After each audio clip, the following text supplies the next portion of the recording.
Would you choose 500,000 trees or a new factory? Tesla faced this dilemma when they decided to build their gigafactory near Berlin, Germany, cutting down 500,000 trees. This decision sparked anger among environmental activists, worried about forest loss and potential threats to local water supplies. Protests included demonstrations, treehouse occupations, and even setting fire to an electricity pole to halt construction.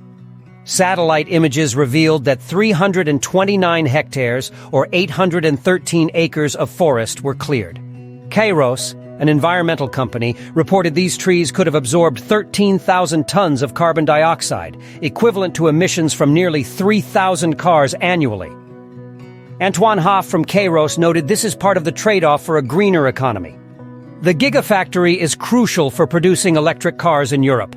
Tesla claims to have planted 3 times more trees than they removed, aiming to reduce global carbon emissions.